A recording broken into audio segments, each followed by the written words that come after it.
Jimmy Butler lied. Yes, I am going to talk a little negatively on Jimmy Butler in today's episode. I have been on Jimmy Butler's side in this ongoing trade saga and the disputes between him and Pat Riley, but I can no longer really support the actions of Jimmy Butler in these trade rumors. I am Nic Rohloff. This is the Heat Report by Chat Sports, and the reason why I am coming on here kind of bashing Jimmy Butler in a way is because he was not truthful to the media and to the fans about the real reason why he's requesting a trade.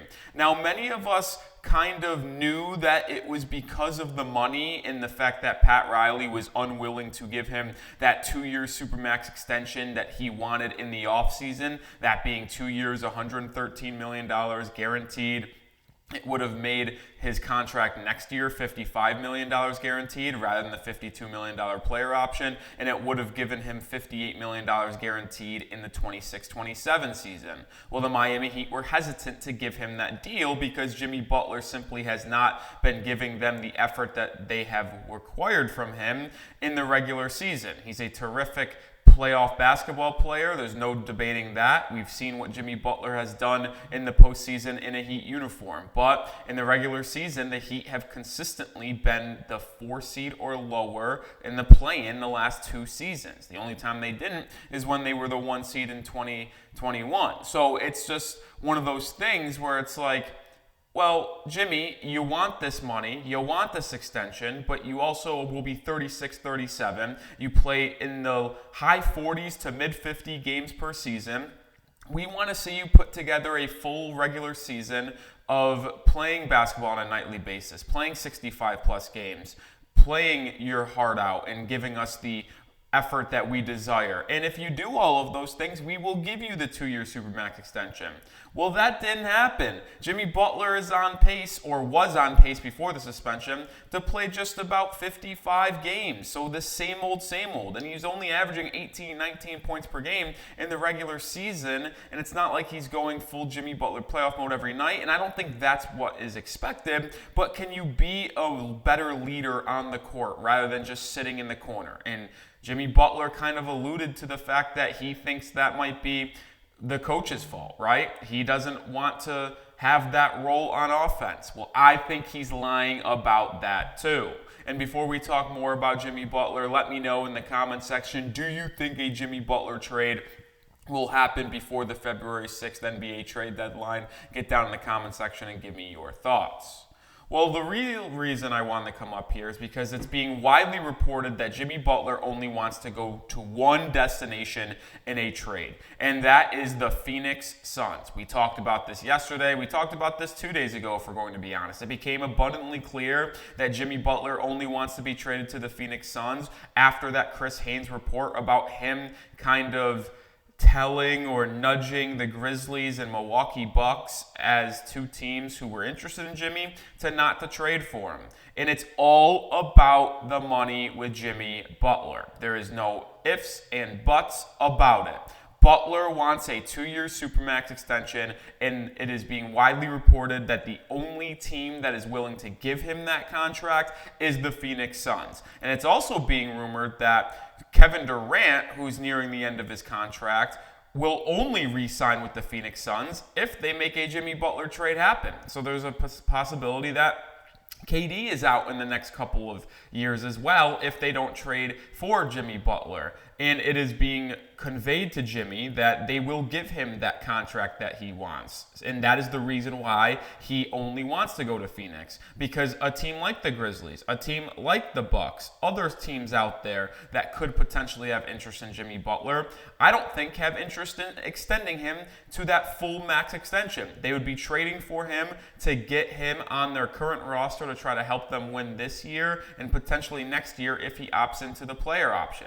But the concern is from teams around the league is that if they trade for Jimmy Butler, is he just going to do the same thing that he's doing in Miami right now? I love Jimmy. I do. I want him to win and succeed in the NBA. But the thing is this. Every time he doesn't want to be in a specific city, a specific locker room, he makes it messy. Chicago got ugly near the end. The Minnesota Timberwolves. It got really ugly at the end.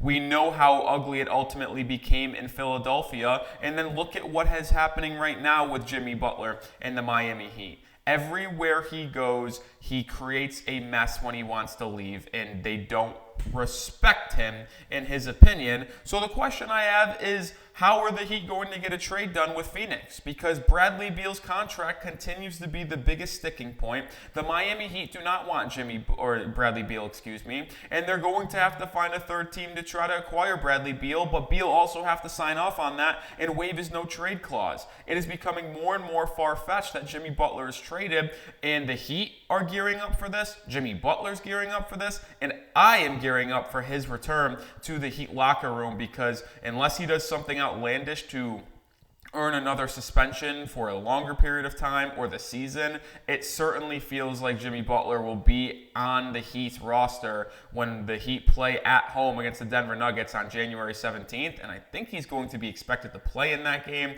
It's going to be an absolute train wreck.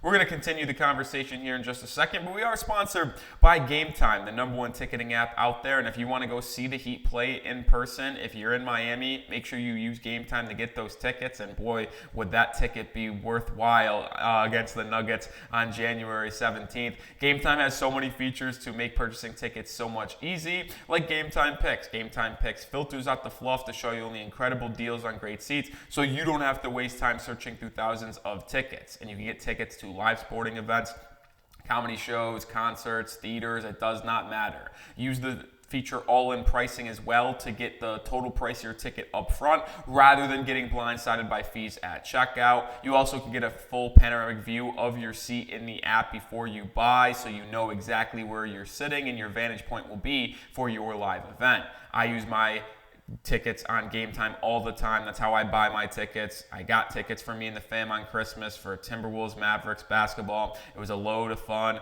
and when I first bought my tickets, I got $20 off. Why did I get $20 off my first purchase? Well, because when I signed up, I used code CHATSPORTS, and when you do that, you will get $20 off your first purchase. Terms apply, first purchase only, but use code CHATSPORTS to get $20 off your first purchase. What time is it? It is game time. All right, as we get back to Jimmy Butler here, we've talked about it over the past couple of days on how he is going to be expected to return to the Miami Heat locker room if the suspension ends and he has not been traded. But I do want to share some of these quotes because we've talked a lot about how Jimmy Butler clearly only wants a contract and Phoenix is the only team that is willing to give it to him. Well, there's been so many reports over the last 24 hours that kind of doubled down on this. I don't want you guys to just think I'm talking out of my ass. Like, there is legit reports on this, right? We'll start with this. Sam Amick of The Athletic. Team sources say Miami is prepared to take its time with the Jimmy Butler trade to maximize its return. This was the messaging shared internally after Butler was suspended the 7 games. And then you also get the other report from Amick saying, in recent days, Jimmy Butler's desire to make his way to Phoenix Suns has been crystallized all around the league. The key question now is whether Phoenix can find a third team that is so appealing to Beal that his waive his no trade clause. And it's so obvious that it is Phoenix or nothing. But my question is, and we've talked about it, who's trading for Bradley Beal? Like, seriously. And who will convince Bradley Beal to waive his no trade clause? A lot of people have speculated the Detroit Pistons. I do not see it happening because the Pistons would need to get something back other than just Bradley Beal. It's not like they want Bradley Beal. Sure, he would help them in their backcourt and Cade Cunningham after Jaden Ivey's scary injury, but they're trading out Tobias Harris and Tim Hardaway Jr. to Miami. You get an expiring in Tim Hardaway.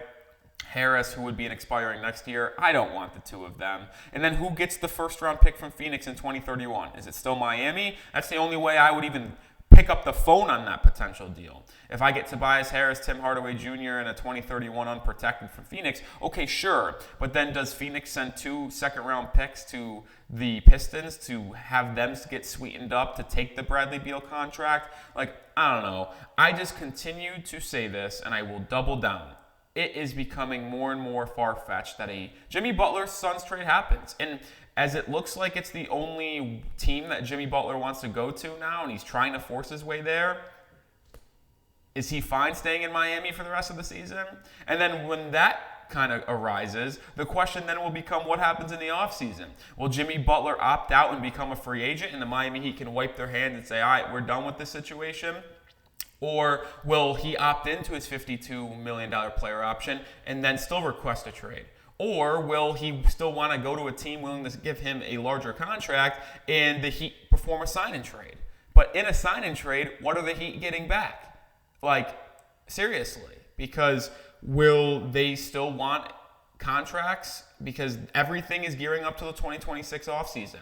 And right now, they can take an expiring. But next year, it becomes a whole different ballgame. Are they only taking back one-year contracts on a Jimmy Butler sign trade? Like, it becomes more and more of a headache for Miami.